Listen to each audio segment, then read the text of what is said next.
Communauté Ifochi Côte d'Ivoire, engagée dans la sensibilisation contre les mutilations génitales, a réalisé cette interview pour vous avec... Je suis Sandoga Limatou, j'ai 23 ans. Je suis électronicienne, c'est-à-dire je suis électricienne et électronicienne en même temps informatisée. Je viens du Nord, dans la région du Djologo et précisément de Liébi. Quelle est l'importance de l'excision dans votre culture? Dans notre culture, l'excision, c'est le fait d'initier une fillette dans la cour des grands, c'est-à-dire d'emmener la fille à avoir la moralité des femmes. Quelle était votre réaction quand vous avez su que vous devez passer par cette pratique? Depuis combien d'années avez-vous été excisée? J'ai été excisée une semaine après ma naissance. Et c'est 5 ans après, ma petite soeur devait être excisée. J'ai demandé à savoir c'était quoi ce qu'il venait faire. Et ma mère m'a dit c'est le fait de couper le clitoris d'une femme. C'est-à-dire, le clitoris coupé diminuera le désir sexuel de la jeune fille. Et je lui ai demandé pourquoi.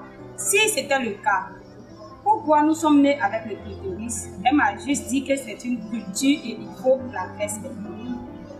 En quelques mots, pouvez-vous nous donner quelques détails de cette pratique?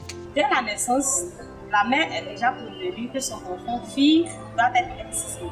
Une semaine après la sortie de l'enfant et deuxième semaine à venir, les grandes-mères viennent chercher le bébé avec l'accord des deux parents.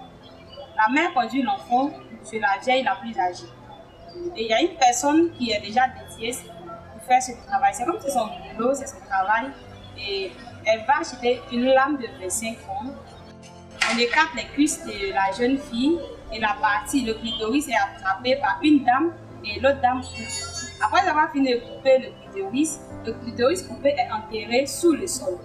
La mère va laver son enfant le temps d'enlever le sang qui coule avec les feuilles de djeka et tek et en même temps laver la partie avec du savon noir.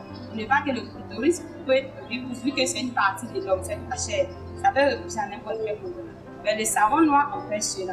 Et c'est après cela que la mère ou l'enfant concerné fait le tour du fait sacré pour savoir si l'enfant est vraiment fort ou non. Et moins l'enfant crie, plus l'enfant est fort. Comment vous sentez-vous maintenant après toutes ces années? Ce n'est pas facile. C'est très difficile de savoir qu'une partie de soi a été coupée sans le consentement, sans même une question posée. Et nous subissons tellement d'injustice à cause de cela. Souvent, nous sommes en relation avec des hommes qui nous quittent à cause de cela. Une femme excisée peut devenir stérile, avoir même le sida. Vous sachant scout, comment le scoutisme, ce mouvement d'éducation et de perfectionnement, vous a permis de surmonter cette épreuve? Les différentes formations auxquelles j'ai participé et ateliers auxquels j'ai assisté, comme le développement personnel, la lutte contre les violences basées sur le genre, le VBG, m'ont permis de me former et de forger mon caractère afin de lutter contre l'excision.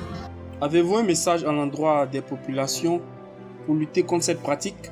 Concernant ce que j'ai à dire à la population, aux jeunes, aux hommes, acteurs privés et publics, je voulais juste dire qu'il est temps de stopper déracinant l'excision et l'on reconnaîtra que même au point de vue de notre égoïsme, il est difficile de composer le bonheur de l'homme et la souffrance de la femme. Victor Hugo à propos du bonheur.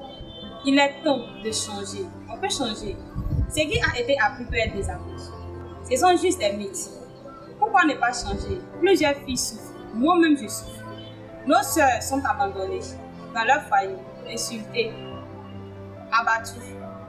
À cause de quoi? Excision de 2 minutes. Veux-tu voir ton enfant, ta sœur, humiliée à cause d'une excision de 2 minutes? Je pense bien que non. Alors il est temps de dire non. Trop c'est trop. Nous souffrons beaucoup.